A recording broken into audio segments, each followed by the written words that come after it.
إن الحمد لله نحمده ونستعينه ونستغفره ونعوذ بالله من شرور أنفسنا ومن سيئات أعمالنا من يهده الله فلا مضل له ومن يضلل فلا هادي له وأشهد أن لا إله إلا الله وحده لا شريك له وأشهد أن محمدا عبده ورسوله يا أيها الذين آمنوا اتقوا الله حق تقاته ولا تموتن إلا وأنتم مسلمون يا أيها الناس اتقوا ربكم الذي خلقكم من نفس واحدة وخلق منها زوجها وبث منهما رجالا كثيرا ونساء واتقوا الله الذي تساءلون به والأرحام إن الله كان عليكم رقيبا يا أيها الذين آمنوا اتقوا الله وقولوا قولا سديدا يصلح لكم أعمالكم ويغفر لكم ذنوبكم ومن يطع الله ورسوله فقد فاز فوزا عظيما أما بعد فإن خير الحديث كتاب الله وخير الهدي هدي محمد صلى الله عليه وسلم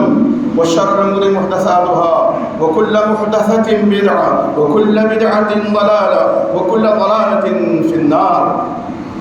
أعوذ بالله السميع العليم من الشيطان الرجيم.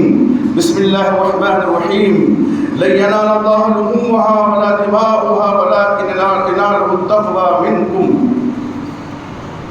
اللہ رب العزت کی تعریف و توصیف اور امام الانبیاء سید الاولین آخرین امام اعظم محمد رسول اللہ صلی اللہ علیہ وسلم پر بے شمار سلام کے بعد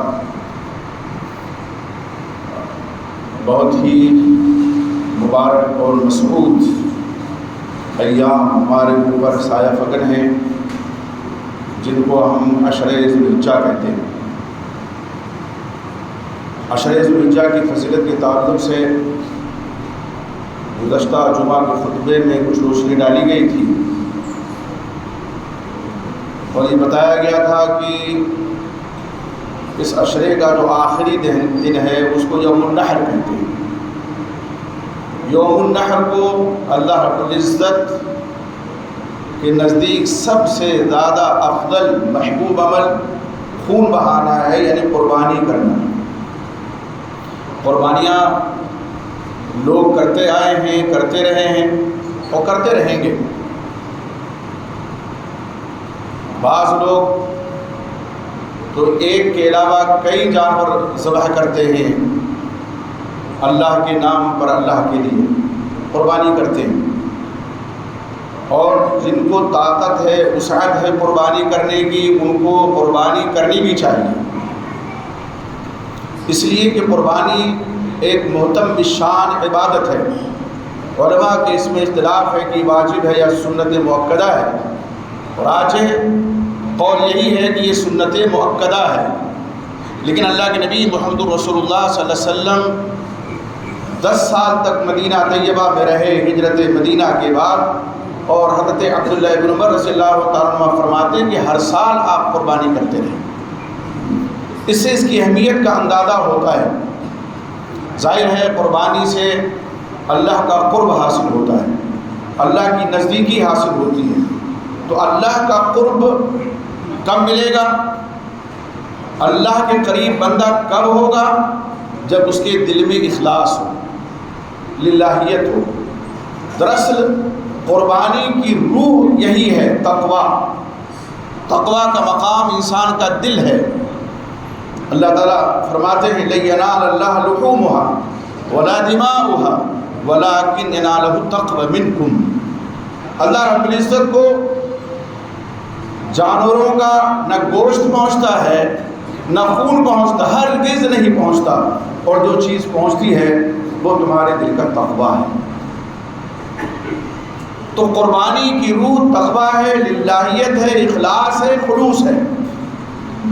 اگر یہ ناپید ہے تو ایک آدمی کتنے جانور کیوں نہ قربان کر دے، اللہ رب العزت کے نزدیک اس قربانی کی حیثیت پر کاہ کے برابر، یعنی ایک مچھر کے پر کے برابر بھی نہیں ہے، کوئی اہمیت نہیں ہے. قربانی کرتے وقت جذب ابراہیمی سے سرشار ہونا ضروری ہے. حضرت ابراہیم علیہ السلام کو اللہ نے حکم دیا خواب میں کہ اپنے چہیتے بیٹے کو قربان کر دو، اور جس جذبے کے ساتھ وہ اپنے بیٹے کو لے گئے، اور بیٹا بھی راضی بردا ہے کہ جو اللہ کا حکم ہے آپ کر گزریے. یہ اور بات ہے، اللہ نے جنت سے بیٹا بھیج دیا اور وہ ذبح ہو گیا۔ اللہ رب العزت کو حضرت ابراہیم علیہ السلام کا دل دیکھنا تھا، اس دل میں اخلاص کتنا ہے، تقویٰ کتنا ہے، للہیت کتنی ہے، جبکہ کوٹ کوٹ کے للہیت و تقویٰ اور خلوص یہ ساری صفات بھری ہوئی تھی ان کے دل میں۔ لیکن دنیا والوں کو بتانا مقصود کہ ابراہیم علیہ السلام نے جس جذبے کے تحت اپنے آپ کو تیار کیا بیٹے کو اللہ کی راہ میں قربان کرنے کے، اللہ کے حکم سے، آج اگر ہم جانور ذبح کرتے ہیں تو وہی جذبہ ہمارے دلوں میں ہونا چاہیے۔ ریا، شہرت طلبی، نمود و نمائش کا جذبہ، بلکہ اس کا شائبہ بھی کسی قربانی کرنے والے کے دل میں نہیں ہونا چاہیے۔ تو قربانی کی روح اصل کیا ہے؟ تقویٰ ہے، خشیت الہی ہے، اور اگر یہ ناپید ہے اور جب تقویٰ ہوگا دل میں تو اخلاص، للہیت، خلوص، یہ ساری چیزیں خود بخود آ جائیں گے کہ ہم اللہ ہی کے لیے قربانی کرتے ہیں۔ اور اللہ نے اس بات کا حکم بھی دیا ہے، آپ صلی اللہ علیہ وسلم کو اللہ نے فرمایا قل ان صلاتی و نسکی و محیای و مماتی للہ رب العالمین، آپ کہیے بے شک میری نماز، میری قربانی، نسک قربانی عبادت ایک عام لفظ ہے، یہ عبادت کو بھی نسک کہتے ہیں، نسیگا، اور قربانی بھی، میرا جینا، میرا مرنا، یعنی زندگی میں جو کچھ ہم عمل کرتے ہیں، اور میری موت ایمان پہ آنے والی ہے، یہ سب اللہ کے لیے ہے، خالصۃ لوجہ اللہ ہے۔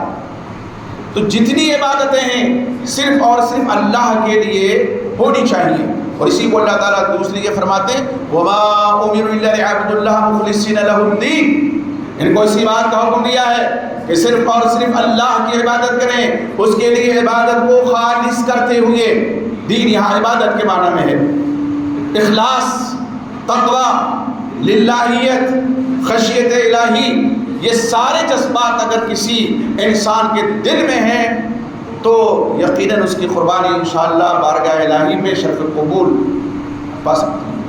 لیکن یہ جذبہ نہیں ہے تو پھر کوئی فائدہ نہیں ہے۔ ابھی کچھ دن کے بعد لوگ قربانی اللہ کے حضور پیش کریں گے، لیکن ان قربانیوں میں جو سب سے بنیادی چیز ہے وہ یہی ہونا چاہیے، تقویٰ اور للہیت اور خلوص۔ پھر دوسری چیز کیا ہے کہ اگر کسی کے پاس ایک جانور ہے تو اس کی کوشش ہونی چاہیے کہ وہ یوم النحر کو قربانی کرے، یعنی 10 ذی الحجہ۔ ہاں کسی کے پاس ایک سے زیادہ جانور ہے تو بے شک وہ دوسرے، تیسرے، یہاں تک کہ چوتھے دن تک کر سکتا ہے، لیکن افضل دن جو ہے، قربانی کا افضل ترین دن جو ہے وہ کیا ہے؟ یوم النحر ہے، نحر کا دن، 10 ذی الحجہ، یہ افضل ہے۔ اور ہر صاحب استطاعت میں قربانی ہے، صاحب نصاب کی شرط تو حدیث میں نہیں ہے، لیکن صاحب استطاعت ہونا چاہیے، وہ صاحب استطاعت ہوگا تبھی قربانی کرے گا۔ آپ صلی اللہ علیہ وسلم نے فرمایا کہ موجدہ ساعتن ان یضحی، جو قربانی کرنے کی طاقت رکھے، ولم یضحی، اور قربانی نہ کرے تو ہماری عیدگاہ کے قریب بھی نہ آئے۔ عیدگاہ میں جانا تو بڑی دور کی بات ہے۔ آپ صلی اللہ علیہ وسلم فرماتے ہیں جو قربانی کی استطاعت رکھتا ہے، جو قربانی کی طاقت رکھتا ہے، جس کے پاس اتنی دولت ہے کہ وہ ایک جانور خرید لے یا پال سکے، وہ قربانی کرے، اور اگر نہیں کرتا وسعت کے باوجود، طاقت کے باوجود، تو پھر ہماری عیدگاہ کے قریب تک نہ پھٹکے۔ اس حدیث سے بھی اندازہ ہوتا ہے قربانی کی اہمیت کا کہ کتنی محترم شان یہ عبادت ہے۔ چند مسائل اس تعلق سے جاننا بہت ضروری ہے اور ہر سال بتائے جاتے ہیں، لیکن وہی ہے تازہ خواہ داشتن گرداں ہے سینہ را، گاہے گاہے باز خاں یہ قصے پاری نارا۔ اگر سینے کے داغ کو تازہ رکھنا ہے، معلومات کو تازہ رکھنا ہے تو بار بار اس چیز کو دہرانا چاہیے۔ اور یہ عجیب مسئلہ بھی ہے کہ جب قربانی کے ایام آتے ہیں اس سے پہلے ہی لوگ پوچھنا شروع کر دیتے ہیں، جبکہ ہر سال بتایا جاتا ہے۔ تو ہوتا یہی ہے کہ ذہول کا لوگ شکار ہو جاتے ہیں، یا بعض لوگ اس لیے مسئلہ پوچھتے ہیں کہیں سے کوئی آسانی نکل آئے۔ قربانی کی جو بنیادی شرط ہے وہ یہی للہیت اور اخلاص ہے۔ اس کے بعد جانور کیسا ہونا چاہیے؟ جانور بے عیب ہو، فربا ہو، تندرست جانور ہو۔ آپ صلی اللہ علیہ وسلم نے ابو داؤد کی ایک روایت میں 4 جانوروں کو ذبح کرنے سے منع فرمایا ان کی قربانی سے۔ ایک وہ جانور جو کانا اندھا ہو اور اس کا کانا پن ایک دم واضح ہو، ایک وہ جانور جو بیمار ہو، اور ایک وہ جانور جو لنگڑا ہو اور جس کی لنگڑاہٹ واضح ہو ایک دم، اور ایک وہ جانور اتنا لاغر ہو، اتنا دبلا پتلا ہو کہ جس کی ہڈی میں گودا تک نہ ہو۔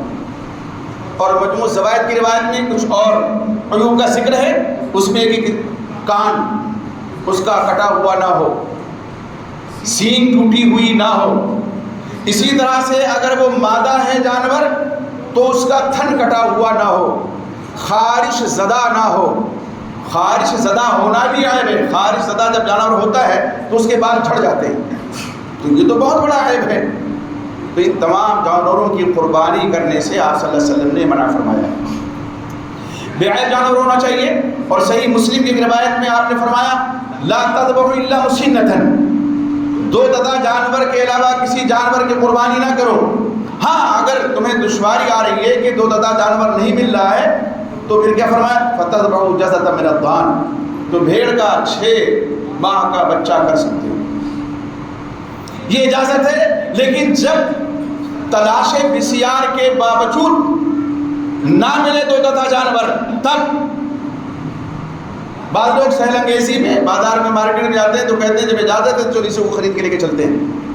پہلے تلاش کیجئے، 2 دتا نہیں مل رہا ہے پھر آپ بے شک کر سکتے ہیں، جائز ہے، اس میں کوئی دو رائے نہیں ہے کہ دمبے کا 6 ماہ کا بچہ آپ کر سکتے ہیں۔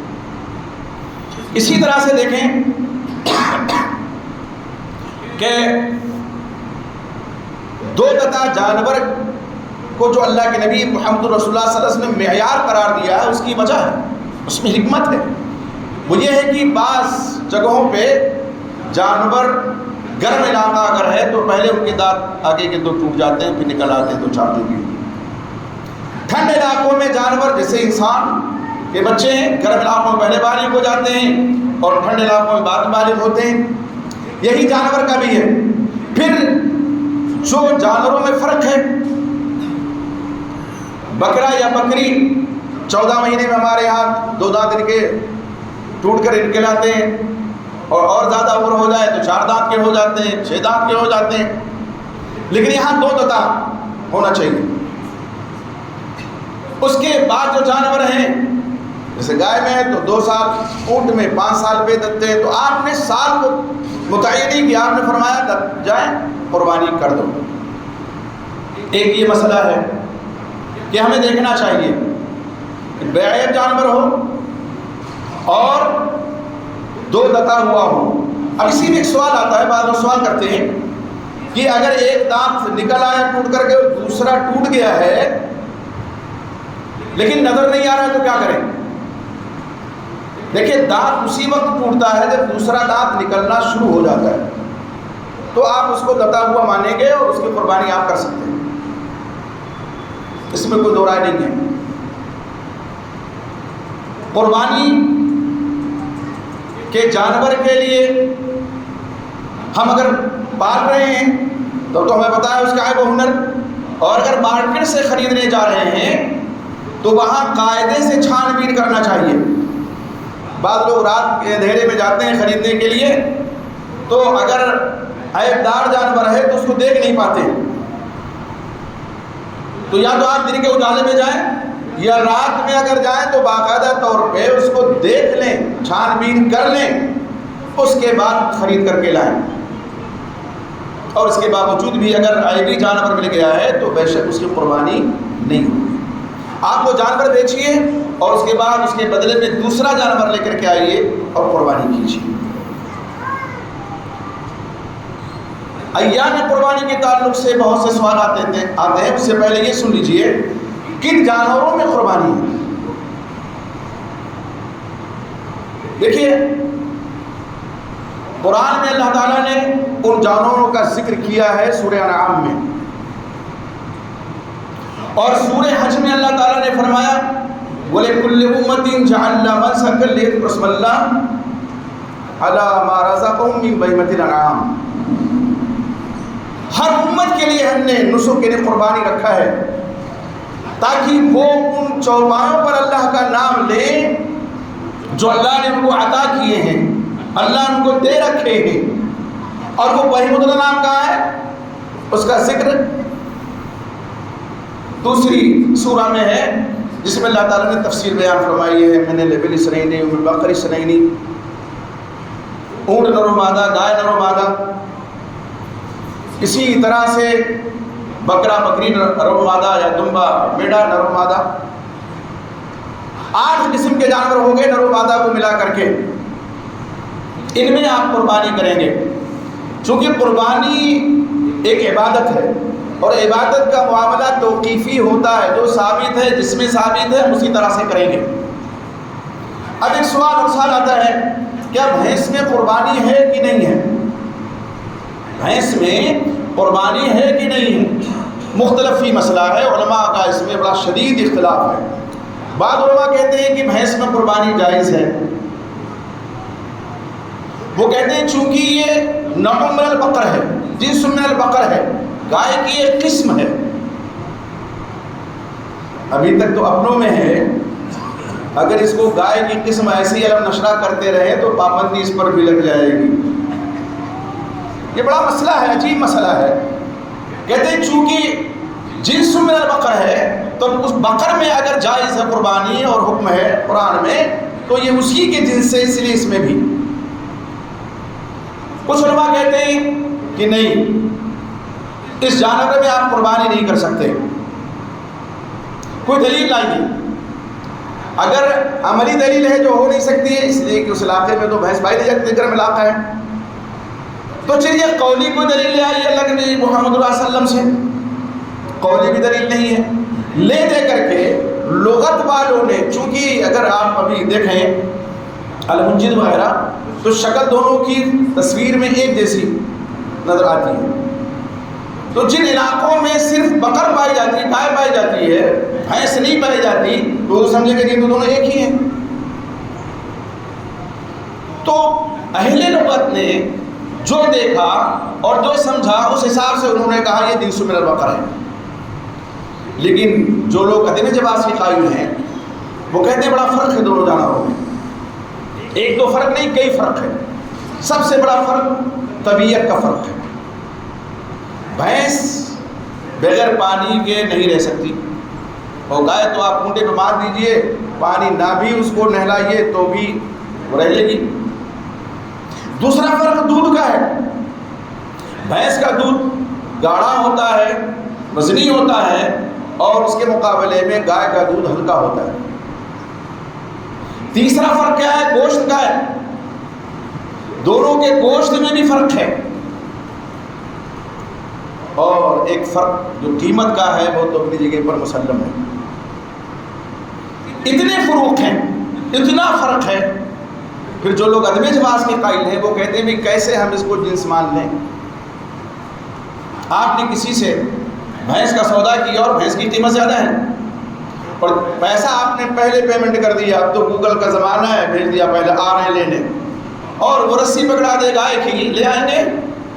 کون لے کر کے آئے کہ بھینس کا سودا ہوا ہے، گائے کا نہیں. اور وہ کہے بھائی تو بھینس اور گائے میں کیا فرق ہے؟ دونوں ایک ہی نسل کی ہے، ایک ہی جنس کی ہے. تو اگر وہ گائے نہیں لا سکتے ہیں تو قربانی کیسے کریں؟ اب دیکھیے، دو مسلک ہو گیا گویا کہ دو قول ہو گئے.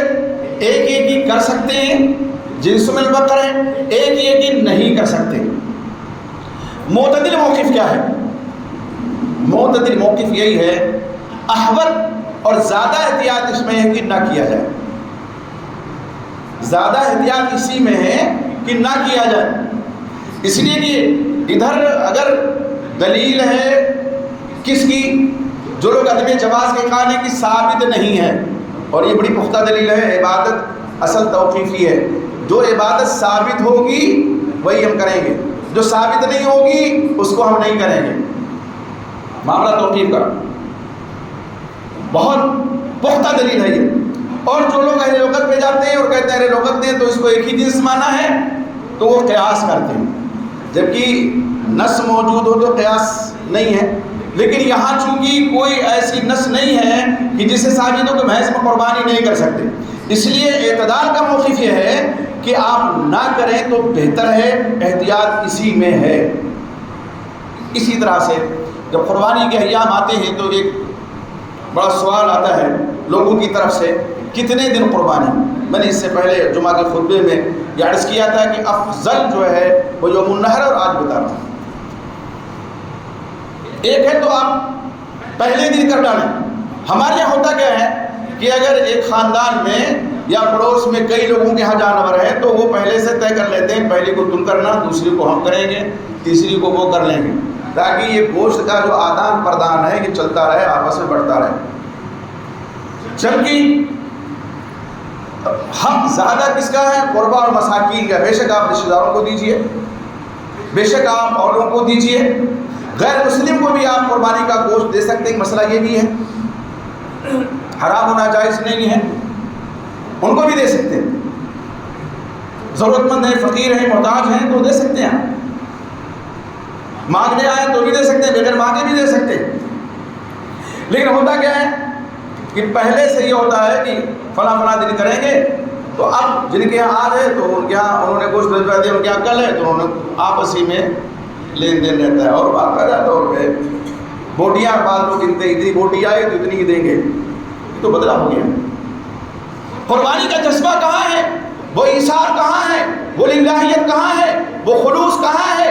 ایسے موقع پہ خلوص سر پیٹتا رہ جاتا ہے، للہیت چیختی رہ جاتی ہے، اخلاص پیر پڑھتا رہ جاتا ہے کہ یہ تم کیا کر رہے ہو؟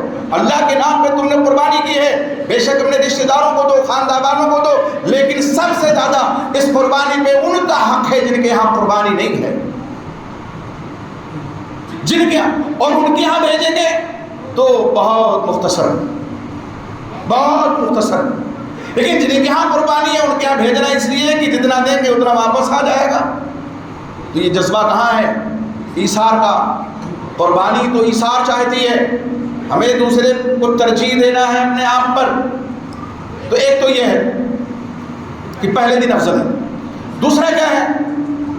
وسعت آپ کے پاس ہے تو آپ 4 دن تک قربانی کر سکتے ہیں، 4 دن تک آپ قربانی کر سکتے ہیں۔ جی ہاں، حضرت ابراہیم رضی اللہ عنہ سے مروی ہے، حضرت جابر بن عبداللہ رضی اللہ عنہ سے مروی ہے، کل ایام التشریق ذبح، جتنے ایام تشریق ہیں سب ذبح کے دن ہیں۔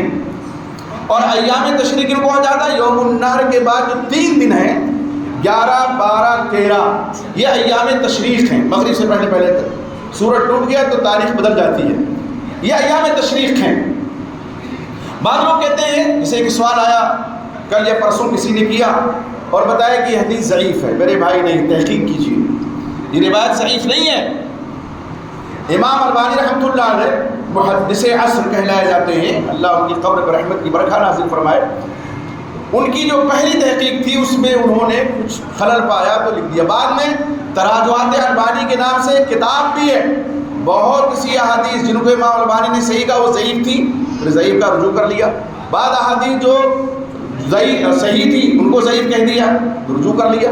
ارواء الغلیل بڑی معتبر کتاب ہے جس پہ امام البانی رحمۃ اللہ علیہ کی تحقیق ہے، تعلیق ہے، سب کچھ ہے۔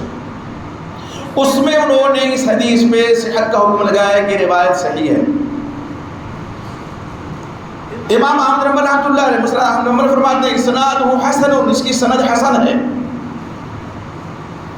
تو کل ملا کر کے خلاصہ کیا ہوا کہ ایام تشریق یہ ذبح کے دن ہیں، 4 دن ہیں۔ ہم نے کہتے کہ آپ 4 دن تک کریں تو کہتے ہیں جانور تو پہلے دن کر ڈالئے نا، افضل یہی ہے کہ پہلے دن آپ کر لیں، لیکن کم سے کم جواز کے قائل تو رہیں، اور ایک سے زیادہ جانور ہیں تو آپ چوتھے دن کر سکتے ہیں۔ بعض لوگ کہتے ہیں چوتھے دن عصر تک، نہیں، عصر تک کی قید نہیں ہے، پورا دن ہے، یعنی غروب آفتاب سے پہلے تک۔ تو یہ مسئلہ ایک ہے۔ دوسرا جو اہم مسئلہ آتا ہے سامنے قربانی کے تعلق سے، اور لوگ اکثر سوال کرتے ہیں کہ قربانی کا گوشت کتنے دن تک بچائیں؟ آپ جتنے دن چاہے رکھ سکتے ہیں۔ آپ نے کہا کلوا الداخل، ابتدا میں آپ نے منع فرمایا، آپ صلی اللہ علیہ وسلم نے فرمایا کہ 3 دن سے زیادہ قربانی کا گوشت نہیں رکھ سکتے۔ پھر آپ نے فرمایا جب کشاکش ہو گئی اور لوگوں کے پاس قربانی کے جانور آ گئے، کہا کلوا وادخروا، کھاؤ اور ذخیرہ بھی کرو۔ تو پہلے فریج وغیرہ کا دور نہیں تھا، وہ دھوپ میں گوشت بغیر پانی لگا سکھا لیتے تھے لوگ اور اس کو استعمال بعد میں کرتے تھے، یا چربی کے اندر رکھ دیا تب بھی گوشت خراب نہیں ہوتا، یا ریتیلی زمین میں اگر آپ دفن کر دیے تو بھی گوشت خراب نہیں ہوگا، مہینوں گوشت خراب نہیں ہوتا ہے۔ تو ایسے وہ بچاتے تھے، آپ نے وہ کلوا وادخروا، تو آپ بچا بھی سکتے ہیں، اس میں کوئی دو رائے نہیں ہے، اور بچانا حرام اور ناجائز نہیں ہے۔ اچھا جب قربانی کے ایام آتے ہیں تو واٹس ایپ پہ، فیس بک پہ لطیفہ جو کہ نہیں ہونا چاہیے لوگ چلاتے ہیں کہ ایک آدمی نے خواب میں دیکھا کہ سب لوگ اپنے بنے جانور پہ سوار ہیں اور ان کا جو جانور ہے وہ 3 ٹانگ پہ ہے، کہ تمہاری کہا میری 1 ٹانگ تمہاری فریج میں ہے۔ یہ مذاق نہیں ہونا چاہیے شاعر اسلام کے ساتھ۔ جب آپ نے فرمایا کلوا وادخروا، کھاؤ اور ذخیرہ بھی کرو، بچاؤ بھی، تو اگر کسی نے بچایا تو مذاق ہے نا۔ اچھا یہ ذہنیت آئی کہاں سے؟ یہ ذہنیت آئی یہاں سے کہ لوگ یہ سمجھتے ہیں کہ جانور جو ہم قربان کرتے ہیں پرصراط میں یہی ہماری سواری بنے گا۔ خواہ والی بات ہے میرے بھائی، ایک آدمی اپنی زندگی میں 50 جانور کرتا ہے تو اتنی بھیڑ لگ جائے گی کہ خود ہی ہو سکتا ہے گر جائے، اللہ نہ کرے اگر یہ صحیح مان لے تو۔ پھر اسی لیے کہتے ہیں ہر آدمی کی طرف سے ہونا چاہیے۔ میرے بھائی علیہ وسلم کے زمانے میں حضرت عطا بن یسار، حضرت ابو ایوب انصاری سے پوچھتے ہیں کیف کانت الضحایا فی عہد النبی صلی اللہ علیہ وسلم، قربانیاں علیہ وسلم کے زمانے میں کیسے ہوتی تھیں؟ فرمایا کہ کان الرجل یضحی بالشاة، ایک آدمی ایک بکرا یا بکری کرتا تھا اپنی طرف سے، اپنے گھر والوں کی طرف سے۔ بعد میں جو حالات ہو گئے ہیں کہ لوگ فخر کرنے لگے تو جو حالت ہے وہ تم خود دیکھ رہے ہو۔ تو ایک بکرا یا بکری پورے گھر والوں کے لیے کافی ہے۔ یہ بھی ایک سوال ہے۔ اب یہ جو کرتے ہیں کہ اس سال کی طرف سے اس سال کی طرف سے، آپ کر سکتے ہیں، اس میں کوئی وہ نہیں ہے، لیکن اس ذہنیت کے ساتھ اگر کر رہے ہیں کہ اگر نہیں کریں گے تو سواری کے لیے ترسیں گے پرصراط پہ، نہیں، وہاں جو پرصراط رکھی جائے گی جہنم پہ، وَإِن مِّنكُمْ إِلَّا وَارِدُهَا، قرآن کہتا ہے سب کو اس سے گزرنا ہے، کیا نبی کیا ولی، سب کو، کیا مومن کیا کافر، سب کو اس سے گزرنا ہے، اور اس سے آدمی گزرے گا اپنے اعمال کے حساب سے۔ کوئی مثل برق گزرے گا ایک بجلی کی تیزی کے ساتھ، کوئی تیز رفتار گھوڑے کی، کوئی ہوا کی طرح سے گزر جائے گا، کوئی کٹ پٹ کر کے گزرے گا، کوئی گھسٹ کر کے گزرے گا، تو گزرنا سب کو، اور کوئی چلا جائے گا نیچے۔ وہاں یہ جانور جو بھی ہم قربانی کرتے ہیں وہاں نہیں ہوں گے سواری کے لیے، اس لیے ذہنیت ختم کر دینی چاہیے۔ اگر کوئی شخص بچاتا ہے تو اس کو اجازت ہے، شریعت نے اجازت دی ہے، نبی صلی اللہ علیہ وسلم نے اجازت دی ہے، ہم مذاق کیوں بڑھائیں اس کا؟ لیکن صاحب یہ ہر سال ہوتا ہے کہ یہ مذاق شاعر اسلام کا، ایک شعار اسلام کا مذاق ہے، یہ اللہ کے نبی محمد رسول اللہ صلی اللہ علیہ وسلم کی حدیث کا مذاق ہے یہ کہ جانور نے کہا کہ میری 1 ٹانگ تمہاری فریج میں رکھی ہوئی تو میں 3 ٹانگ پہ نہ کھڑا ہوں تو کیا کروں؟ اللہ اکبر، یہ گستاخی ہے شریعت کی نظر میں، اور اس سے پرہیز کرنا چاہیے۔ اگر کسی نے آپ کے پاس یہ لطیفہ بھیجا ہے اس کو آپ فارورڈ نہ کریں، اس کو نصیحت کریں کہ تم مذاق کر رہے ہو، اسلامی شعار کے ساتھ تم استہزاء کر رہے ہو، اور اللہ رب العزت کو یہ ناپسند ہے۔ آدمی کے اعمال ضائع ہو سکتے ہیں اس استہزاء سے، اس مذاق سے، اس لیے ان تمام چیزوں کا ہمیں خیال کرنا چاہیے۔ اور بھی مسائل ہیں، گاہے گاہے پوچھ کر کے آپ قربانی کریں، اپنے ہاتھ سے قربان کرنا جانور کو یہ افضل ہے۔ جی اپنے ہاتھ سے اگر قربانی کریں، اور اگر کوئی قصائی ہے یا کوئی چکوا ہے یا کوئی اور کاٹنے والا ہے بھلے دیے تو وہ اگر اس سے کٹوا لیں تو بھی جائز ہے، افضل ہے اپنے ہاتھ سے ذبح کرنا۔ یہاں تک کہ خاتون بھی اپنے ہاتھ سے جانور ذبح کر سکتی ہیں۔ آج لوگ عورتوں کو بہت دور رکھتے ہیں، ارے کہاں آ جاؤ گی، ڈر جاؤ گی، ان کو بزدل بنانا ہے کہ بہادر بنانا ہے؟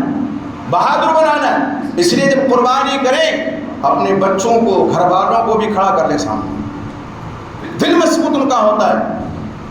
ایک اور مسئلہ وہ بیان کر کے میں ختم کروں، جو اہم مسئلہ ہے کہ جب یہ ایام آتے ہیں قربانی کے تو لوگ کہتے ہیں خام خواہ جانور ذبح کر کے ادھر ادھر پھینک دیتے ہیں، لوگ چمڑا یہ وہ خون بہتا ہے تو صدقہ کرتے ہیں اتنا پیسہ۔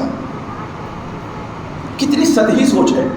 میں نے پہلے بتایا کہ قربانی کا مسئلہ توقیفی ہے، جو ثابت ہے، جس طرح ثابت ہے، جس میں ثابت ہم کریں گے۔ صدقہ ایک الگ عبادت ہے، قربانی ایک الگ عبادت ہے۔ جیسے صدقہ، عام صدقہ ایک الگ عبادت ہے، اور زکوٰۃ جو فرض ہے کسی پر صاحب نصاب پہ، وہ بھی عبادت ہے۔ اب ایک آدمی صاحب نصاب ہو گیا اور اس سے پہلے اس نے کیا صدقہ کر دیا، عام صدقہ جسے کہتے ہیں، تو کہے صدقہ کر دیا، زکوٰۃ دینے کی کیا ضرورت ہے؟ تو کہ یہ جو عام صدقہ ہے یہ زکوٰۃ مفروضہ کا جو فرض زکوٰۃ سے بدل ہو سکتا ہے یا اس کے قائم مقام ہو سکتا ہے؟ اگر نہیں ہو سکتا، اور دنیا کا کوئی مفتی یہ فتویٰ نہیں دے سکتا ہے کہ تم پورے سال تو صدقہ نکالتے رہے ہو، اب تمہارے مال پہ سال پورا ہو گیا، صاحب نصاب تم ہو گئے، زکوٰۃ تمہارے اوپر فرض ہے، کیوں دو گے؟ اس لیے کہ پورے سال تو تم صدقہ کرتے رہے ہو، 1000 2000 500 200 400 کرتے رہے ہو۔ تو کیا کہیں گے؟ پاگل آدمی ہے، عام صدقہ کو زکوٰۃ کے مقابل کر دیا۔ تب جب عام صدقہ جو کہ جبکہ زکوٰۃ بھی صدقہ ہی ہے لیکن فریضہ ہے، جب ایک صدقہ عام ایک فریضہ کا نفلی صدقہ فریضہ جو ہے یعنی فرض صدقہ اس کا بدل نہیں ہو سکتا، دونوں ایک دوسرے کے قائم مقام نہیں ہو سکتے، نتیجے نہیں لے سکتے ہیں، تو پھر صدقہ جو ہے وہ قربانی کی جگہ کیسے لے سکتا ہے؟ اللہ رب العزت کو سب سے زیادہ محبوب عمل جو ہے وہ اراقۃ الدم ہے۔ اللہ کے رسول فرماتے ہیں اللہ کی راہ میں خون بہانا، اور جانور کو ذبح کرتے وقت آپ نے فرمایا اذا ذبحتم فاحسنوا الذبح، اچھی طرح سے ذبح کرو، ایک جانور کو دوسرے جانور کے سامنے ذبح نہ کرو، چھری کو تیز کر لو۔ اور یہ جو حلال جانور ہیں یہ انسانوں ہی کے لیے تو بنائے گئے ہیں، اگر قربانی آدمی نہ کرے اور جانور ایسے ہی چھٹا چھوڑ دیے جائیں تو کیا ہوگا؟ طبعی عمر کو پہنچ کے مریں گے کہ نہیں مریں گے؟ پھر تعفن پھیلے گا کہ نہیں پھیلے گا فضا میں؟ پھر بیماریاں پھیلیں گی کہ نہیں پھیلیں گی؟ تو اگر وہ جانور فرما ہیں، تندرست ہیں، جو حلال جانور ہیں، ان کو ذبح کر کے، اور بکرا یا بکری یا جتنے بھی جانور قربانی کے ہیں اللہ اس میں برکت دیتا ہے۔ آپ دیکھیں سال بھر نظر نہیں آتے، جیسے قربانی کا دن آتا ہے گلی گلی میں 10 20 50 بکرے ٹہلتے ہوئے نظر آنے لگتے ہیں۔ وہیں دیکھیے ایک جانور ہے کتیا جس کو کہتے ہیں، 12 بچے دیتی ہے، 1 2 بچے اس کے بچتے ہیں، سب ختم ہو جاتے ہیں۔ یہ برکت ہے، ہم ذبح کرتے ہیں اللہ کی راہ میں تو اللہ نے اس جانوروں میں برکت رکھی ہے، اس لیے اللہ سے دعا کیجیے اللہ رب العزت ہمیں قربانی کرنے کی توفیق عطا فرمائے، ہماری قربانیوں میں اخلاص پیدا فرمائے، اور ہمارے وہ بھائی جو استطاعت نہیں رکھتے ہیں قربانی کی، اللہ رب العزت کو صاحب استطاعت بنائے، وہ بھی قربانی کریں، اور اگر ہمارے پاس قربانی ہے تو اللہ میں توفیق عطا فرمائے کہ ہمارے جن بھائیوں کے یہاں قربانی نہیں ہے ہم زیادہ سے زیادہ ان کا خیال رکھیں۔ اللہ ہم تیرے درمادہ بندے ہیں، گنہگار ہیں، سیاہکار ہیں، لیکن میرے مولا تیرے در سے وابستہ ہیں۔ اللہ ہمارے گناہوں کو معاف فرما، ہمارے نشوں کو معاف فرما، ہماری خطاؤں کو معاف فرما۔ اللہ رب العزت میں جو بیمار کو شفا عطا فرما، ہمارے وہ بھائی جو قرضدار ہیں اللہ کوئی آسان سی سبیل پیدا فرما دے، ان کا قرض دور ہو جائے۔ اللہ ہمارے مسلمان بھائی جو دنیا کے کسی خطے پریشان حال ہیں اللہ ان کی پریشانی کو دور فرما۔ اللہ میں جن کے والدین یا والد سے کوئی جو حیات ہے اللہ توفیق عطا فرما، ان کی خدمت کر کے ہم نجات حاصل کر لیں۔ اللہ میں جن کے والدین یا والد سے کوئی جو وفات پا چکے ہیں اللہ ان کی بار بار مغفرت فرما۔ اللہ رب العزت جنت میں اعلیٰ مقام عطا فرما۔ اللہ ہمیں جو مومن مرد مومنہ خواتین جن کی وفات ہو چکی ہے اللہ رب العزت گناہوں کو معاف فرما، ان کی جلدشوں کو معاف فرما، انہیں جنت الفردوس میں اعلیٰ مقام عطا فرما۔ اللہ یہ وطن ہمارا وطن ہے، اس وطن سے ہمیں کتنی محبت ہے، اللہ اس وطن میں ہمیں امن و امان کی زندگی عطا فرما، ہماری عزت و آبرو کی حفاظت فرما، ہمارے جان ہمارے مال کی حفاظت فرما۔ اللہ میں ظالموں کے ظلم و ستم سے محفوظ فرما دے، اللہ ہمیں ظالموں کے ظلم و ستم سے محفوظ فرما دے، اللہ ہمیں ظالموں کے ظلم و ستم سے محفوظ فرما دے۔ اللهم إنا نجعلك في نحورهم ونعوذ بك من شرورهم، اللهم إنا نجعلك في نحورهم ونعوذ بك من شرورهم، اللهم إنا نجعلك في نحورهم ونعوذ بك من شرورهم۔ اللہ رب العزت دنیا زندہ ہے، ہمیں ایمان میں زندہ رکھ، اور جب ہمارا خاتمہ ہو تو ہم سب کے لوگوں اشهد لا اله الا الله واشهد ان محمدا عبده ورسوله جاری ہو، ایمان پر ہمارا خاتمہ ہو، اس کی توفیق عطا فرما۔ آمین۔